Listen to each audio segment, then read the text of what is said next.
Hello, beautiful boss babes. Are you ready to chase life with Kelly? Well, I'm your host, Kelly Chase, and I'm so excited you're here. We are going to talk about all things love, dating, relationships, money mindset. We're going to dive deep into self-love, worthiness. I am going to bring on some incredibly empowering guests. We're going to have fun, we're going to laugh, and perhaps we're even going to shed some tears together. I am here to empower you, inspire you, and motivate you to create the life you crave. I am so excited for today's episode. Let's dive in. Oh my goodness. Hello. We have such a special guest. I actually was just recently on her podcast, and I was like, she starts telling me, obviously like what she does and what she's all about. And I was like, oh my God, I'm like so into all of this stuff. Many of you have maybe read the book Attached. That'll be a little hint as to where this conversation is going to go. But let me introduce you to this amazing woman that, like I said, I just recently found. She found me on a little show called Love is Blind, I think, but yeah, she's been following me a little bit longer, but, so Dr. Morgan Anderson, she is a clinical psychologist and relationship coach. So welcome to the show. Kelly, thank you so much for having me. And I so enjoyed our conversation on my podcast. Everything just felt so aligned. And yeah, I have so much respect for you and your journey. And I'm so excited for you with your show and the way that you're really helping people and making a huge impact. So thank you for having me. You're so welcome. So, first things first, like, I want to know more about you, like, as a person. Like, okay, obviously you are doing wonderful things and helping. Do you only work with women, or do you do women and men? At this time, mostly women, although I do take some one-on-one male clients that I'll coach. So I love working with men as well. In the future, I'd love to expand in that way. But right now, it's been primarily focused on serving women. I love that. So how did you, where did you grow up? Like, did you always know you wanted to be like a therapist of some sort? Like, or do you have other dreams? I love this. Thank you for asking. So I'll try to just hit the high points. But I knew from a very young age that I wanted to help people. And I would say from middle school, I knew that I wanted to be a psychologist, which I know is rare, but I was like the girl on the playground who didn't want to play with people. I just wanted to sit one-on-one and hear my friends' stories and get to know them and support them. And even from that young age, I just wanted to help people and like deeply know people. And I did have my own experiences of childhood trauma, and I lost my mom at a very young age. I was 6 years old. And I think that really put me in this like helping place of wanting to help other people, because I knew how painful it was to go through loss and trauma.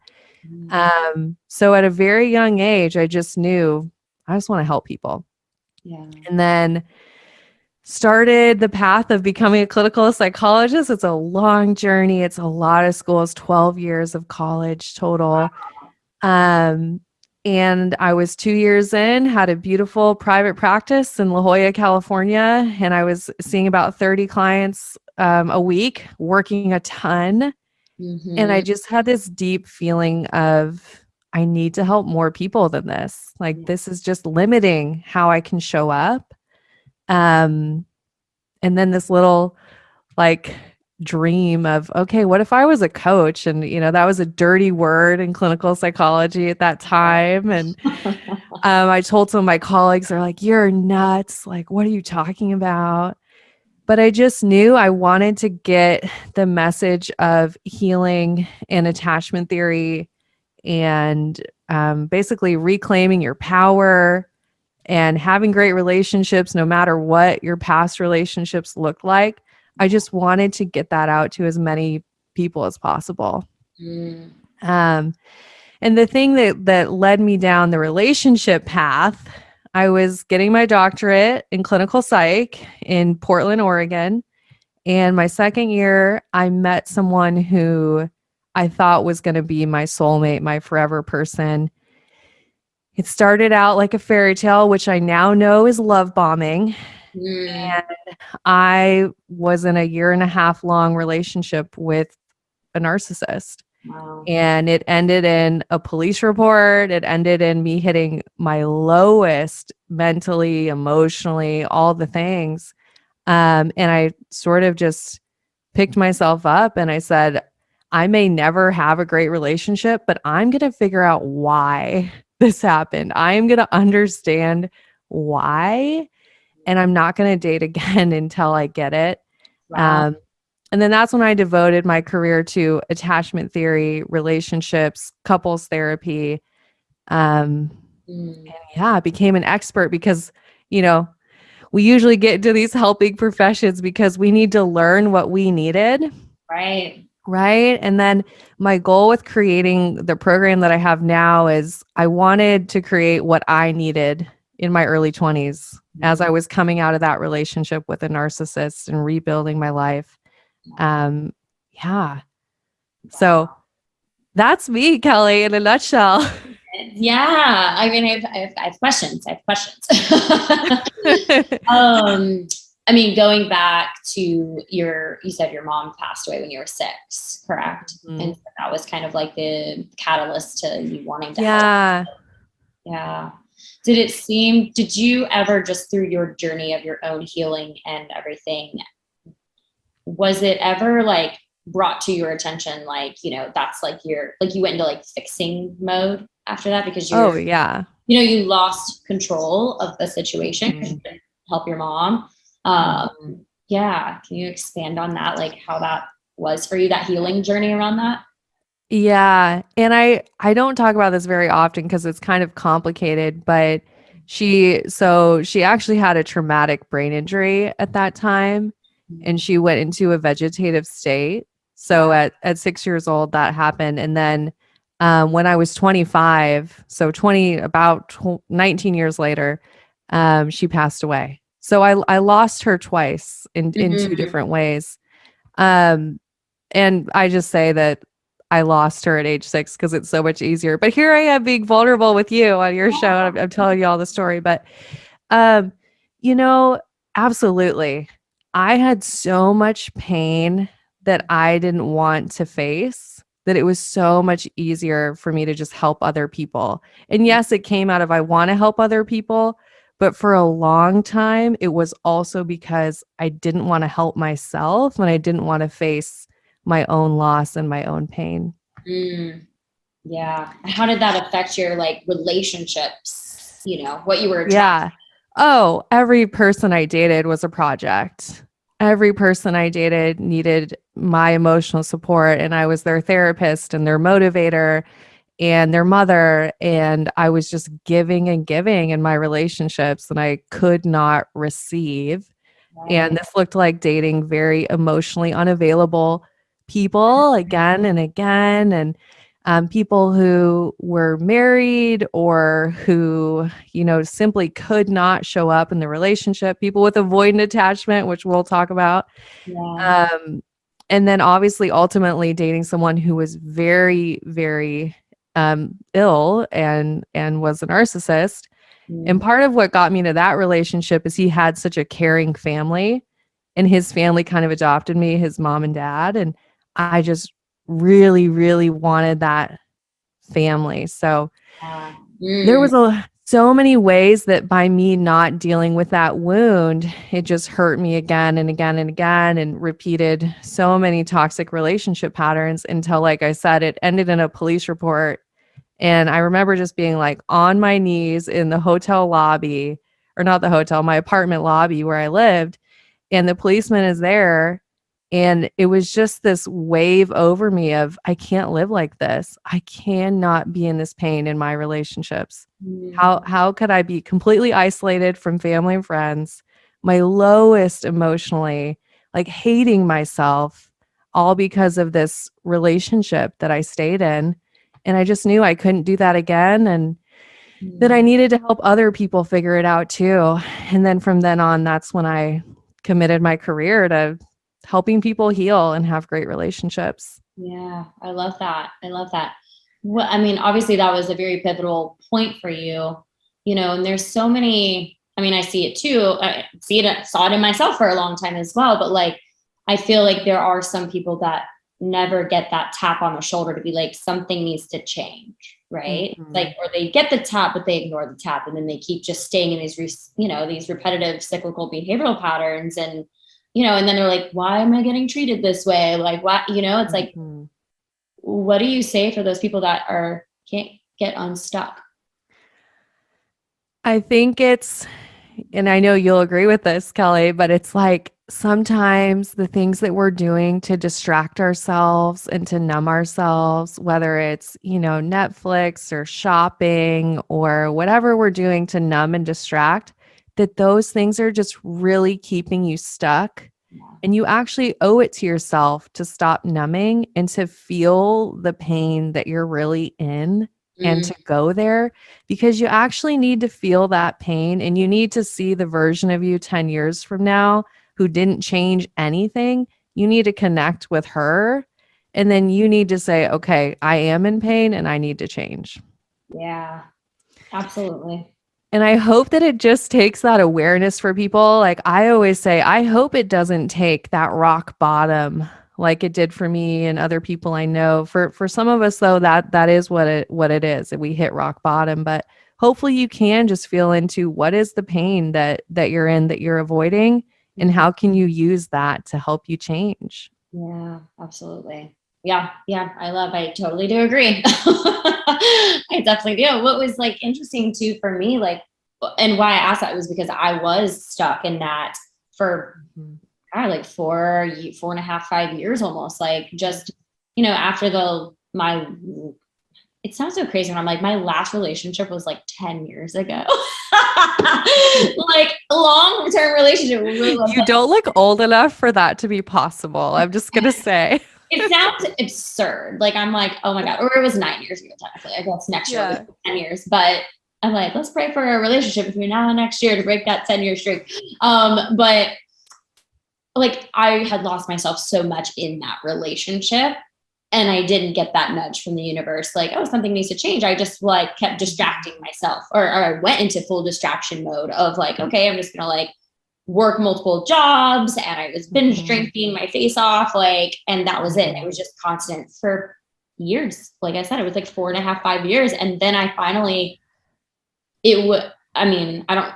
I mean, I do know what it took, but like, I had to like leave a job. I had a fling for a coworker going on, and then it stopped. Like we weren't hanging out anymore, but we worked together for like another year and a half after we like stopped Mm. hooking up or whatever.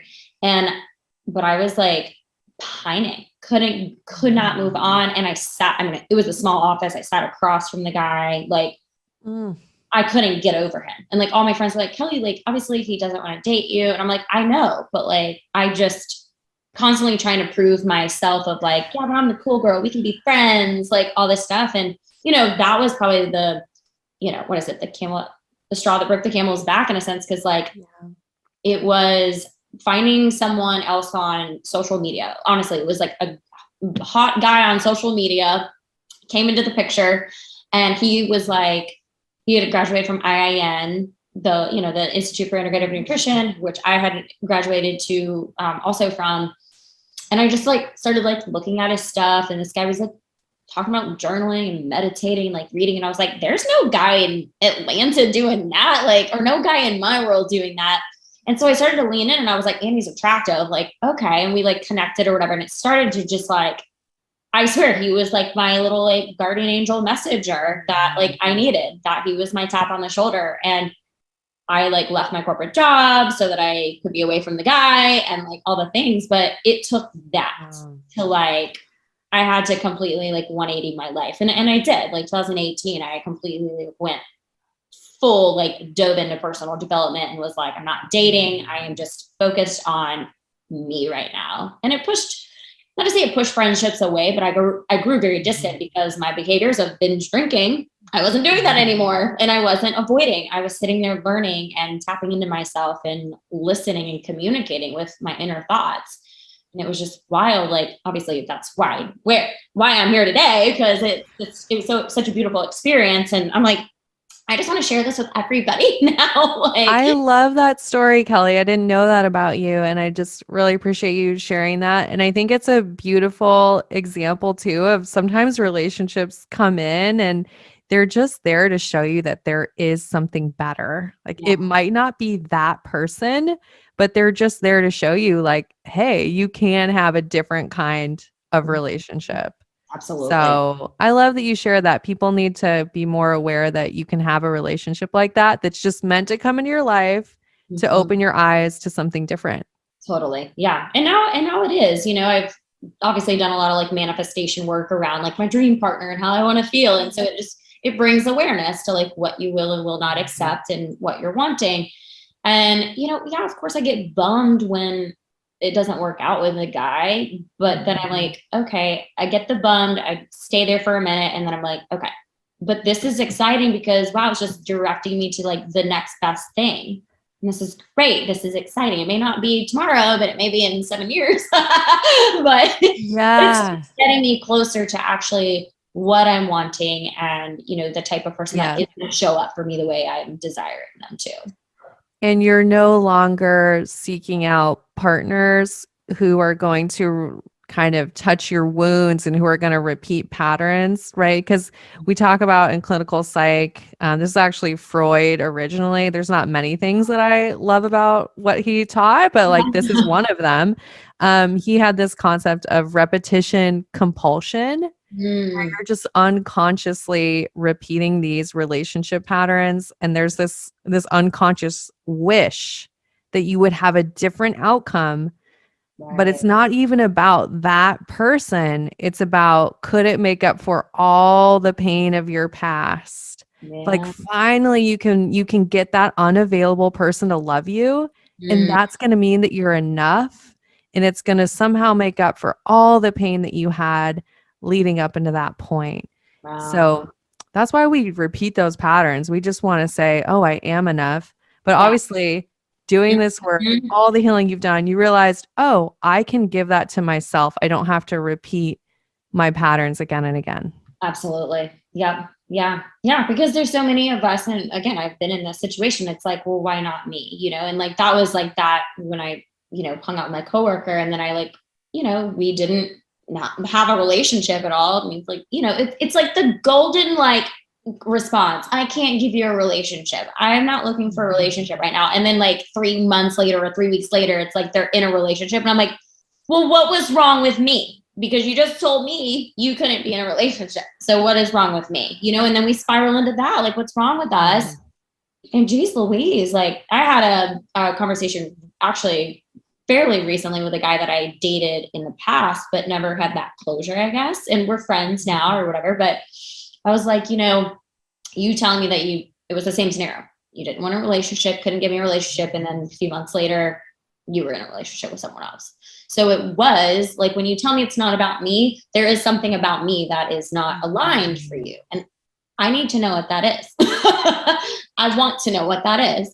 And honestly, he was just like, I mean, I never wanted to tell you this because this is something you're so passionate about, but I don't believe in what you do. And I was like, yeah, that's a big problem. That's a big problem. I was like, and then I start pulling up all these things. I'm like, how do you not believe in what I do? I was like, you have seen me go from like insecure to like highly confident and like be more responsive versus reactive. Like, what do you mean you don't believe? Like, I am proof that what I do works. Like, what? And he was like, well, I just am saying like not necessarily what you do, just like the whole like mindset coaching industry. Like, I think it can be very like, people like sell their cars and their homes to like invest in like a $10,000 coach, and then they lose all their money, and I was like, well, I mean, I get it, but like we could also do that in anything that we do. Like, Yeah, I mean, it's such a good example of, I think sometimes we have that curiosity and we want to know the answer because we think it's like something that was wrong with us, something right, that we did. right, But it's like clearly that's just like who he is and like what he values. And it just wasn't right. aligned with what you value. And neither one of you is wrong, right? It's just like there's just that lack of compatibility. Right. And this is one of those beautiful times where rejection is redirection, and you deserve that person who's like, hell yeah, Kelly, I love what you do. I'm so inspired by you. Like, let's go. Yeah. You know, and that person is there. So you need to be with, you deserve to be with somebody like that. Exactly. Right? 100%. Yep. I know. But it's so funny too. I like met someone recently. Like he told me that he was like 6 years younger than me too, but he was telling me like, yeah, I've had like a health coach, a life coach, business coach. I've had a relationship coach. I've gone on a sex retreat, like all these things. And I was like, come again? What? Who are you, you perfect man? And then he also tells me, he's like, I have like my dream partner list, like in the notes in his phone. And I was like, yep, you're my person. And so he shows it to me and he's like, do you have one? And I was like, actually, I think I do have it in my notes too, in my phone. So like, we're comparing notes. We're looking at each other's phones, like comparing our notes. And in my head, I'm like, yeah, this man is like so aligned, like perfect, like to a T almost. And I think the same, like I was reading, obviously, I was like, that's me. You're talking about me right now. But it was funny. He's like totally from a different country. And I was like, well, maybe we should both add that to our list that we need to live and die. Because I'm not trying to, whatever would have unfolded. But like, I really am craving someone that I could call and watch TV with every day if I wanted to, not do this long distance thing. Like that's not my thing. Absolutely. And that connection is, another sign from the universe that what you want is out there, even if it's not him. It's that evidence just reaffirming that, hey, it exists. Yeah. I grew up in Montana, so I know what you mean about like not being around these kinds of people, and you have to kind of intentionally put yourself out there and get that evidence that, yeah, it does exist regardless of where you're from. Yeah, absolutely. Okay. So let's talk about attachment theory, because I learned about attachment theory. I want to say maybe one of my former coaches brought it up, but we didn't dive into it. And then another relationship coach that I, became friends with, she was like, hey, I would suggest this book for you. And so I read the book Attached. But even then still, I probably have to read it like 5 times in order to like really consume embody the information. Yes. But with that said, I know there's a lot of people that probably have never heard, and they're like, I've never heard of this. So I definitely want you to explain what attachment theory is and why it's so important to understand this information, how you can implement it to make yourself more secure in relationships. I love this, Kelly. And I just want to, make this as helpful as possible to your audience. And I think one of the things people always tell me when they learn about attachment theory is it's the missing piece to the puzzle for them. Yeah. And it is one of those things that once you really learn it and you do embody it and you learn how to move towards secure attachment, it is a complete game changer in your dating life. Mm-hmm. And I had that experience, and I read, I'm in my clinical psych classes, and actually attachment theory wasn't really talked about in my doctoral program. It's not really talked about as much as it should be. Right. Trying to change that personally. As most things aren't. Yeah. And I just remember thinking, I'm in these classes, I'm like, why are we not having like seminars on this and like whole courses? And it is so powerful. So anyways, to get into it, if you took Psych 101, you might remember John Bowlby and Mary Ainsworth and the baby monkeys. Yeah. Does that ring any bell? That's ring a bell, actually. So that was the very beginnings of attachment theory in the early 1950s. And they were studying baby monkeys and the reaction with their mothers and when their mothers left them.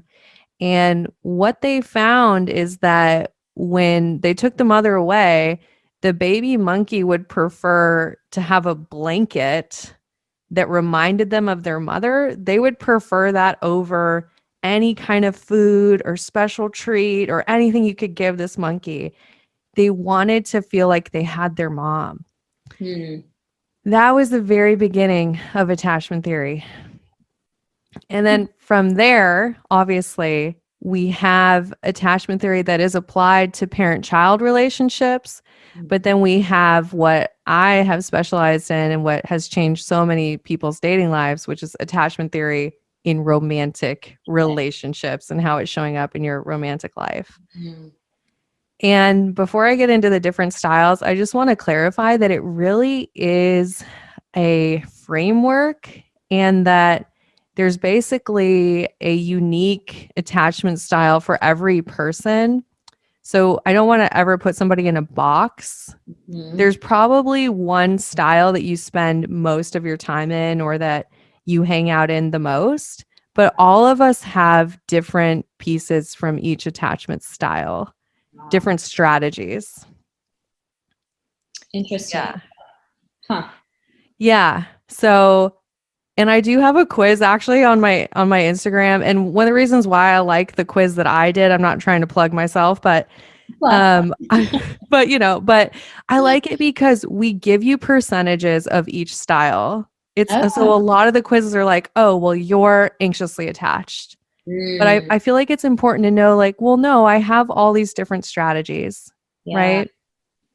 I can agree with that. Yeah, not to interrupt you, but I mean, I obviously have become more secure based on obviously what I've been doing and learning.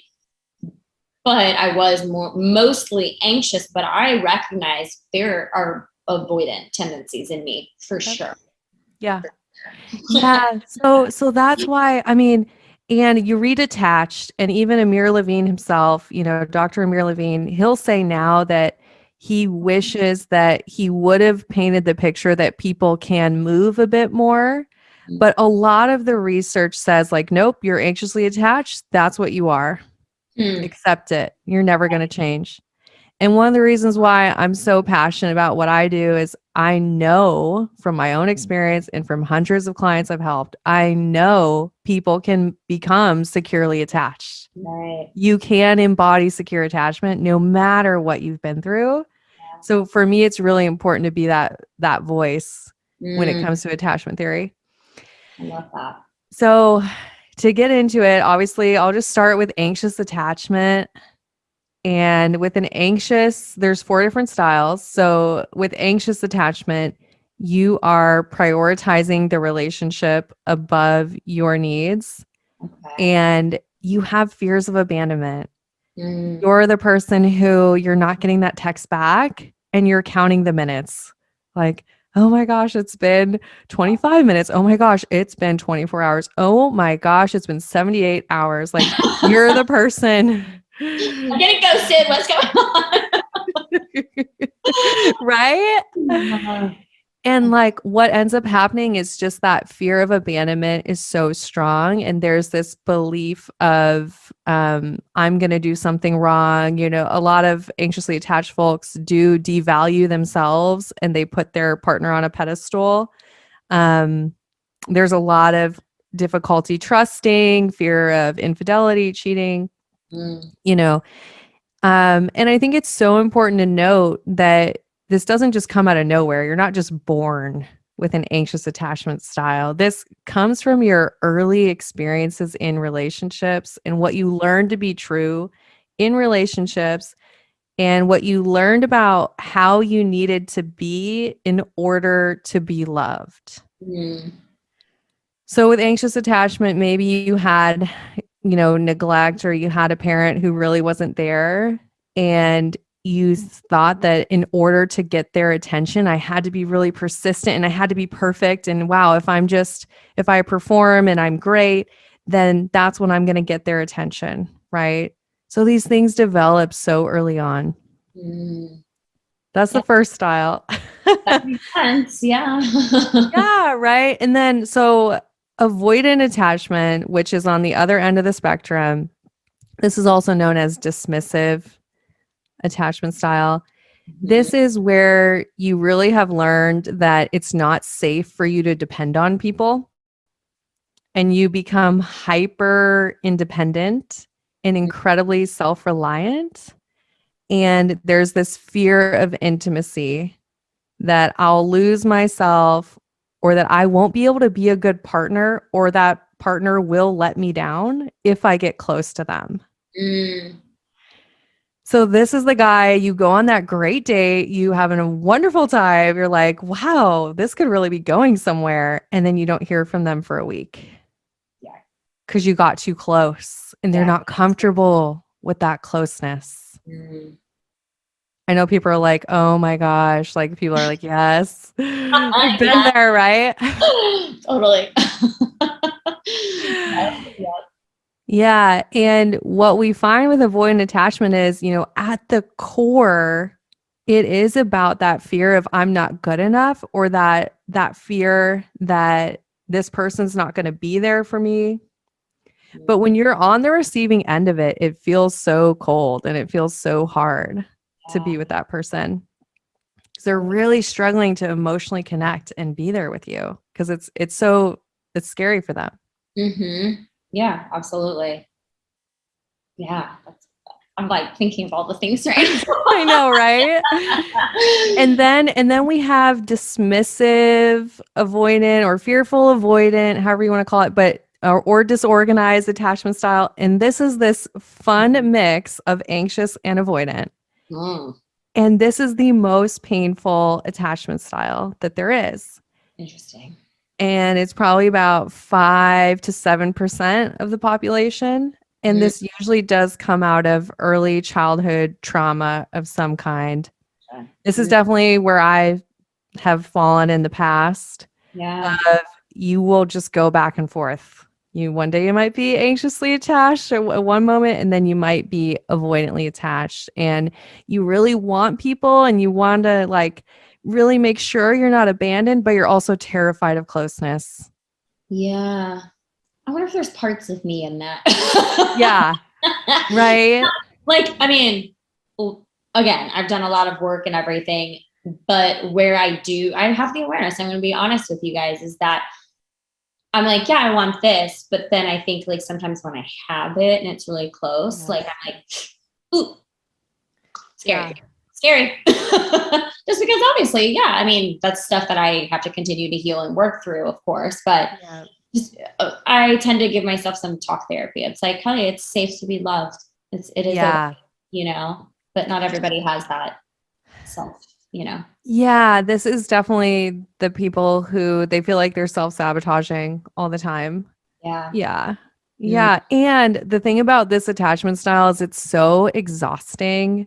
I think about myself operating in that way, and I was just consumed by my relationships. And then I would go through the whole like, well, I don't want a relationship at all. I'm just going to travel the world with my friends and I don't need anything. So the swings of, oh, I really need a relationship, to I don't need anyone, those swings are exhausting. Yeah, I'm sure. Yeah. Mm-hmm. Definitely see that. Yeah. Hey, gorgeous. Would you love to work with me on a more one-to-one basis, taking yourself, your relationships, business, and bank account to the next level? I want to invite you to book a one-to-one Breakthrough Plus strategy session with me. Apply for 6-month private one-to-one coaching or my Goddess Magic Mastermind, or simply dive into the Goddess Magic digital course bundle. Go to the link in the show notes if you'd like to work more intimately with me. I look forward to working with you. Yeah. And then let's talk about where we all want to be. Right. Securely attached. Yeah. Healthy, amazing relationship. That's what we want. Yeah. We want to be able to say my needs matter and my partner's needs matter. I can express myself, and I'm curious about how they are doing emotionally, that we are a team and we're co-creating a secure attachment and a great relationship together, that I can depend on them and I can depend on myself, right? We talk about interdependence. And this is the place where we're confident in our own skin and we feel good about ourselves. We don't need that person, but we want a partner. And we realize that relationships do take flexibility in navigating through conflict. And we want to show up in that. And we have the emotional capacity to do it because we can trust that, wow, we can go through conflict and that doesn't mean the relationship is over. and we Right. can show up and navigate through things, and we're securely attached. Um, and Mm, when we're dating, it looks like we know our value and we state our boundaries and talk about what our values are. And if someone doesn't match up with that, it's hmm. okay. Right. We know our worth, and we know that there's an abundance of people that would be so excited to date us and people that we could build a great relationship with. Totally. And Mm, it's like a relationship's adding value to your life. It's not your whole life. I have a quote where I talk about secure attachment is like a relationship is not your entire world, but it's your favorite country to visit. mm, yeah, that makes sense. I That's how mean, I like to sum it up. Yeah. yeah, yeah. So this is going to be a question for my audience. I can just hear them being like, well, how do you get someone to be secure? Like, how do you get them to like meet you? You know, if you're like really you love this person or you see potential with this person. I know that that's a question. Like, we're all about that. Well, what do we do? We need to, that control. Us women, we especially Oh love my that control. gosh. Right? So it's like, that's the question. Well, how do we get them to be more secure so that they, Mhm. so that we actually are together forever? I love this question. And I think it's really important to note that you can have a couple where one person is anxiously attached and the other one is avoidantly attached, but they both decide that they want to co create a secure attachment and they both work on it and they do it. That is absolutely possible. Mm, And you can have couples where maybe it's just you and I want to build secure attachment. I want emotional closeness with my partner. I want to build a great relationship. And maybe they say they want it, but their actions don't match up right. and they're not doing the things to create that with you. Yeah. And at that point, you have to say, it's not going to work, right? I mean, you need someone who's going to put in the work, who wants to co-create that secure attachment with you, and that's what you're deserving of. Yeah. Um, and I think I always love this term capacity, because sometimes it's not that people don't want a secure attachment with you, but it's that they don't have the emotional capacity to do it. They simply just don't know how, and they just can't. And Right. we have to just love them and give them compassion and just hope that, they can at some point heal, but it's not our job to heal them. I know. No fixing. No fixing. Been there, done that. You and me both, right? Like that's not, it doesn't work. Yeah. What do you say for people that are married, right? Like I come across people that, whether it's people that I've been in masterminds with where, they're going through their own up leveling and then they have their husbands, then it's like they feel so challenged of like, or the fear of like outgrowing their husband or something, and so it's like they keep themselves small, although they're like desiring to feel a certain way and like excel in all these areas. But obviously they want their husband to, do the work with them, but Yeah. what do you say in those situations? I mean, I have my own thoughts, but how do you help when Yeah. people are bonded with the marriage? Like, do you tell them, well, this isn't gonna, well, if you have tried all that you can, divorce is on the table, at this point, like, what? Yeah. I want to say that I just have so much compassion for people in that place. It's a really painful place. And I think that you need to start with the awareness that in order to live your best life and even to be the best partner, you have to honor yourself and you have to honor your growth. Right. And relationships are exhausting when we are not our authentic selves. When parts of ourselves are dying, relationships are exhausting. Yeah, And totally. you don't want to have that for yourself or for your husband. It actually wouldn't be fair to him for you Right. to show up in that way and to Mhm. be resentful. It's so much better to have that awareness of I'm changing, I'm growing. And ideally, I want you to grow with me Mhm. and to say, guess what? We can redefine our relationships. That's what I call it. It's Yeah. an opportunity to redefine your relationship. Mm. It I starts love- with you modeling. You want to model what change, not just, you don't just want to talk about it like, I'm going to do this and I'm headed this way. Don't talk about it. Just model it, get there, invite them to grow with you, and verbally tell them what that looks like. Mm. Right. We're So there's no like weird expectations or assumptions or lack thereof. We're so bad about this in relationships with people we're close to. We want them to read our minds. We want them to be so attuned to us and just know. They don't. You They don't know. You Mhm. have to have those conversations and you have to say, look, this is what it would look like for us to grow together. This Yeah. is what I need in order to feel securely attached and to build this relationship together. This is what I need. Can you meet me there? Yeah. And then I always tell people you need to set a time boundary on this. Mm. Yeah. Otherwise, we become a broken record and we're having that same conversation over and over and Right. over. So you have to say, my time boundary on this is to see some change within 3 months, 6 months, whatever your time boundary is, but be honest about it. Yeah. Yeah. And if they're straight out the gate, like, no, that doesn't sound like something I want to work on. Like, Then you have to say it's better to be honest up front and to acknowledge that we're growing in different directions mm, than for me to get to rock bottom and kind of, have this slow progression of feeling like, parts of myself are dying and get to a place where I resentment. Yeah. resentment, right? It's better to have those conversations up front and come to that understanding and make that decision intentionally than to do it out of a place of survival and desperation. Absolutely. Oh my God. Yeah.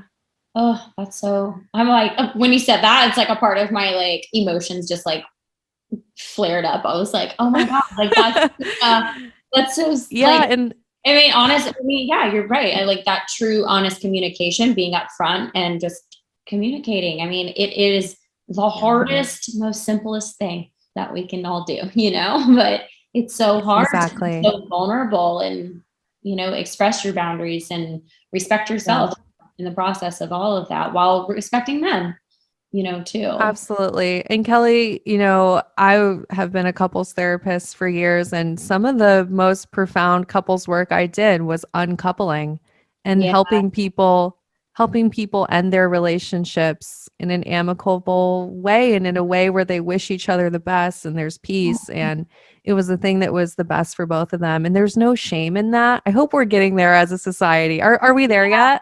I know. Well, that's why I'm like, it's so I read, I mean, I was raised in a household. I mean, my parents will be married 42 years this August, and or my mom, at least her beliefs around everything. It's like, you stayed married and unless they're beating you, basically. And I'm like, that's not like, no, that's not going to be my story. But it was for a long time. Like, I was like, I don't believe in divorce. Like, no, like that will never happen. And then I read, I want to say The Four Agreements and the Mastery of Love by Don Miguel Ruiz. And I remember like having a conversation with a guy friend of mine because he read it, like we read it at the same time. And I was like, I had the biggest like epiphany, like a breakthrough today. I was like, I've had this belief that divorce is not good and it's like shameful and yada, yada, yada. I was like, I go, it has all changed. I was like, if you're not happy and you've done all that you can, it's okay to leave. It is okay. That's beautiful. I have both those books on my bookshelf back here. So yeah, I think when you truly understand love and relationships, you realize that sometimes we need to love each other so much that we say this relationship just isn't working for either one of us and it's okay to leave. Yeah, Yep. absolutely. Oh my gosh. Okay, so with your I'm like, this could be a 9-hour podcast. I'm like, uncoupling, let's talk about that now. But about attachment theory, like what are some maybe just quick tips around anxious and avoidant? Like if someone resonates more with the anxious and or avoidant, what are some things that you could suggest that they do to become more secure?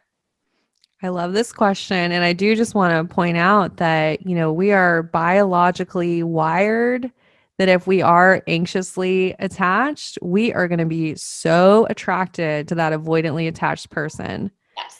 And in a room of 100 people and there's one avoidantly attached person, you're finding that person, right? A magnet. Yeah. So your attachment style is really going to impact who you are attracted to.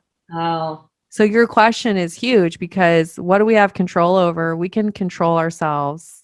Mm-hmm. Right. So committing to number one is the awareness, which there's Attached is a great book. I also have a book coming out, Kelly. I haven't told too many people this. Yeah. You're like the first person, I love it. but it's actually called Love Magnet. How to get off the dating roller coaster and attract the love you deserve.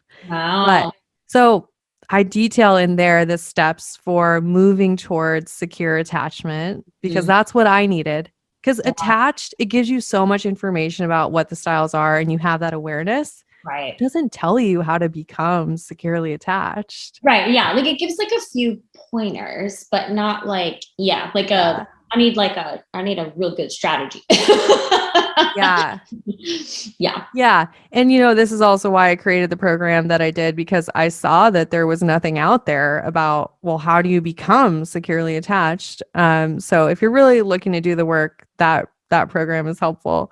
Okay. But awareness is the first step. Mm-hmm. Right. Become aware.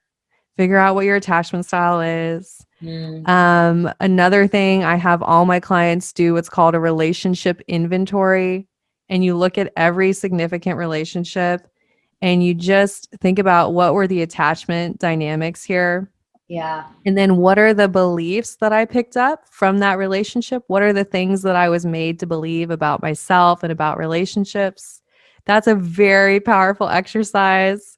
Yeah. So I would tell your audience, start there. Get your Kleenex out, get your self-care ready, and just like do a relationship inventory. It's a very powerful place to start. I love that. Yeah. Yeah. And then it's all about in the moment. We talk about stimulus and response. Once you have this awareness, how can you start to respond intentionally and embody that securely attached version of yourself and actually become that version of you and align with her in the moment? Which is the hardest part. Yeah. Yeah, it's a really hard part. I will say that because I have had, obviously, like I said, I haven't really like had a significant relationship over the last handful of years. And even with guys, like I'm not dating enough to like practice. I feel like also I haven't been dating enough to practice what I have been learning. And I said this to someone the other day, actually. I was like, I've learned all this stuff and I could preach it all day, but I haven't had as much practice to like utilize it myself. So like, are there still wounds or things that I need to progress in, heal, whatever? But I'm not giving myself the opportunity to challenge myself or, but like play the game. I love that awareness, Kelly. I'm so excited. You have to keep me updated as you're practicing. I have to go on all the dates. Yeah. Go on the dates and then talk to me. But it's a beautiful awareness to have because I think so often we're like, well, I'm just going to wait till I'm fully healed. You and I know that doesn't exist. It's a false ideal. There's healing that we do that we can only do in relationships. Yeah. There's a lot of healing we do that is outside of relationships. It's just for ourselves. But then there's these corrective emotional experiences that we get to have in relationships. And you and your audience and everyone, you deserve to allow yourself to have those corrective emotional experiences within relationships. So I love that. Yeah, that's exactly what I'm looking for. Yeah. Well, it's funny too, because like and again, it's my awareness around this, but where some of my anxious attachment style was showing up or past behavioral, whatever we want to call it. There was a guy that I went on a date with, but the date was not a date like we're thinking. It was a date to basically have the conversation like we are not aligned for each other. Like we were friends, but we were getting like flirtatious and whatnot with one another. And then, so, I mean, I was just like, hey dude, like, let's have like a phone call and like, let's talk about this. Cause we like have the same friends and all that. So it's like, neither of us want to make it like weird, or awkward. So, yeah, he was like, why don't we go to dinner instead? And I'm like, okay, first of all, like I knew he wasn't going to take me to dinner to be like, actually, I do like you, like I already knew the tone of the conversation through our text messages. Right. But it was like so mature of him to like take me to dinner and for us to have that very mature conversation of like, hey, I know what you're wanting. I'm not ready for that yet, or I can't give you that. And for me to be like, yeah, and I'm not gonna settle also. Like, I'm not going to, you're right. Like, I'm up here. If you're not ready to fly with me, like, this isn't gonna work kind of thing, But I think because it was so like, again, just like, it was almost like so attractive that he did what he did. Right. And I recognized like, 2 to 3 months afterwards, like within 2 to 3 months afterwards, every time I saw him, things like that, like I would find myself like maybe texting him later or something to like, he clearly said, no, this isn't going to work. I agreed. No, this isn't going to work. But there was a part of me that was still like, but can it? Like, that was so attractive that we had that conversation and like the way it was done. And although we both were like, no, like it was still like, you didn't choose me. Like, why don't you choose me? So, I got butthurt and I like had to like pull away and like stop. Like I knew like different functions that he may be at. And I'm like, Kelly, don't go because you're in the back of your head. You're probably like, well, I'm more so going because I get to see him, not because you really want to be at the thing. So take a step. I love that you're talking about this and just the awareness and being able to say, you know what, I need to save my energy for people who really do want a relationship, who are ready, who want to invest in me. I always say to my audience, you don't want to water plastic plants. Yeah. No matter how much you water it, it's a plastic plant. Like, you got to save your energy for the relationship that can really grow. Totally. But even noticing like there's that like wounded part or the old patterns that's like sneaky that you have to be aware of it though. And yeah, distance. Yeah. Create the space. You know this, create the space in your life for the good you desire, for what you really want. And you may think that that little DM conversation or the occasional Instagram like, or that, hey, what up text, like every once in a while, you may think that's nothing. But psychologically and emotionally, it is, and it's taking away your energy. Oh, for sure. For what's really meant for you. I had to like mute, like I didn't like unfollow, but I like muted him for a little while so that I couldn't see his stories. And even a friend, like a mutual friend, like they're really good friends, and so I like had to mute like her account too because I was like, they're always together. Like I don't want to see her stories either. Like I just can't. And I've muted now because it's been a couple of months, but. Yeah. If at any time like I feel triggered because I'm still like attracted to him, but I know that's just like that little wounded part in me still that's like, why didn't he choose me? Like, But although, I mean, granted, had he been like, yeah, Kelly, I want to date you, I'd be dating him most likely. Like, because I was choosing him. It just for him it's not going to work. I was like, you're right. It's not. And you're teaching, with your actions, not your words, with your actions by doing this, you're teaching him how to treat you. And you're teaching people, look, this is what I'm available for. This is what I'm not available for. So let's say he does his work and gets through his shit and whatever that is, Kelly. And then he's like, I'm so ready to emotionally invest in a relationship, Kelly. Like I've done this work and I really want to go out with you. Like you then had the boundaries that created that possibility. So that's why hold the space, if the space is empty, thank God that it's not being filled by somebody who doesn't belong in that space. I agree. I know. It's so important too, because that's another like distraction method too, to like get ourselves out of the like feeling. Ooh, girl, you know it is. How many of us have those relationship distractors, like just the situationships or whatever? You know what I mean? I've definitely had them, and it's funny too because I was talking, like I said, I had another friend who was a relationship coach, and I asked her one time, I was like, can I have like a friends with benefit situation with someone while also looking for the other, like the person that is actually wanting to be with me and all the things. And she's like, you just have to be very careful about that. She's like, you can have that fun. She's like, but it has to only be that. As soon as you start getting those feelings, you got to back away. She's like, because otherwise that is not going to be a healthy situation. And then you're going to stop focusing on what is actually meant for you because you're going to be so focused in your feelings about that. And I was like, I know. And you have to be so honest with yourself and know yourself and say, well, if physical intimacy to me means that there's emotional investment, like I just have to be honest. I mean, I think I was in denial about that for years. Like, I can just have fun and it's just going to be fun.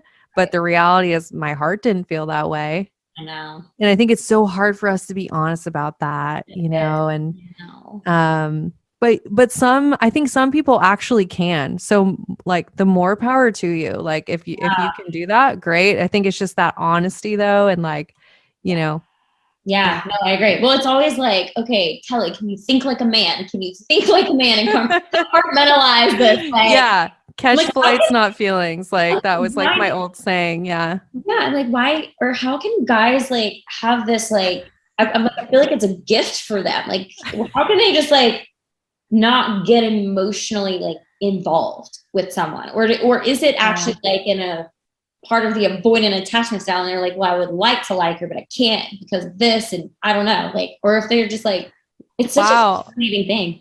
Girl, we could talk for a long time because like there's a whole thing with that of, okay, why is the sex so crazy good with somebody who's avoidantly attached? Right. It's because it is the only kind of intimacy that they're allowing into the relationship. So when it does happen, it's like crazy because it's like, that's the only time you actually feel connected to them. Wow. Yeah, that makes sense. Wow. I know. All the women are like, dang it. Yeah. I like that friends with benefit situation. Dang it. Yeah. Well, it's just like, I mean, obviously, like I've had that situation. I'm like, oh my God. And what's interesting, so the guy I met that I was like, yeah, he like my perfect soulmate guy. When he was telling me, like he was telling me all about this like sex retreat he'd been on, I was like, every guy should have that. Like he like learned all these like techniques of how to be intimate with a woman and to like actually please her. Connect and please. Yeah. And I was like, dude, he was like, I mean, Kel, like, unless you like learn how to, like, no one teaches us this stuff. We're just trying to figure it out. And I'm like, you're right. Nobody does. Nobody teaches us how to like be intimate with someone. Like, holy Christmas though. I'm like, that is something every guy should do, because then we would probably think that the guys that are very secure and very nice and the nice guys, that they're really good in bed. Yeah. Well, and it's interesting, right? It's like, so in anxious avoidant dynamics, you have this like crazy sex that's this huge amount of, tension and then in securely attached relationships, it's a different experience. And what you find is that it actually deepens and improves with time. Because that emotional connection is developing and that physical connection is developing. And when you're securely attached, you tell people what you want. Right. So that makes the sex better. So that emotional closeness is there, the comfort's there. But then with anxious avoidant dynamics, it's like as soon as there's some emotional connection, they get freaked out and then the sex actually gets worse over time. So it's interesting. Wow. I'm like, oh my God, I can even like vouch for that too, because that is true. The more secure I become, the more aware that I become of my emotions and my needs and everything. It's like, I'm hyper aware of like, wow, I thought the sex was like really good, like, whatever, handful of times. But then when I'm recognizing like the guy is actually like not pleasing me the way I want to be pleased. And it's more about him. Mhm. But I'm like, that wasn't actually good because I didn't get pleased. Yeah. It can just feel good if we're not as aware because it's the only time we're feeling connected to that person. Yeah, that's so wild. Mhm. That's amazing. I Wow. think we need to do another episode. Like we'll talk about sex next time. Yeah, exactly. I know. Oh my gosh. This has been so great. I mean, yeah, I love it. I love it. Because there's the whole, I know that you and I discussed this on your podcast. I know, well, we tapped into about the attachment around like how with like money too, like our behaviors. Oh yeah. Relationships and everything is how we relationship with money as well. Oh, 100%. Yeah. So we'll have to do it part 2. I love that. I love that. This has been so fun. I love talking with you. Thank you so much. Absolutely. Yeah. So, okay. So tell everyone where they can find you, about your program, even like plug away. Yeah. I hang out on Instagram the most, and it's just at Dr. Morgan Coaching, Dr. Morgan Coaching. And then I have a podcast as well called Let's Get Vulnerable. And it's a lot like this show. If you love Kelly's style, just conversational, real talk. And then, yeah, I do have a 8-week program, the Empowered, Secure, Loved Relationship Program. And it's basically rewiring your brain to move towards secure attachment and then effortlessly attract a great relationship. And we've helped hundreds of women so far. I just, definitely fall into that accidental, heart-centered entrepreneur category of this just kind of happened. And it's been amazing though. And I love what I do. So yeah, definitely come say hi. We'd love to connect. Yeah, absolutely. Yeah. Everybody go follow her and connect. If you resonate, which I'm sure everybody does, with something that we said today, like definitely reach out, you dive into her program. Cause this work, I always say this too. It's like, we can try and figure things out on our own, but with that extra little, a program, a course here and there, or working one-on-one with someone, it is going to take you to the next level. Absolutely. And it's the time it saves you, right, Kelly? Like you and I know this, like just the years that you can spend when you haven't done the work. It's like time is our most precious thing. So if you have a program that speeds up that healing for you, Right. What a gift. Yeah, absolutely. Absolutely. I love it. Well, thank you so much for being on here. And like I said, we're going to have to do a part 2 because this was so fun. I love it. Thank you so much for having me, Kelly. You're welcome. Thank you.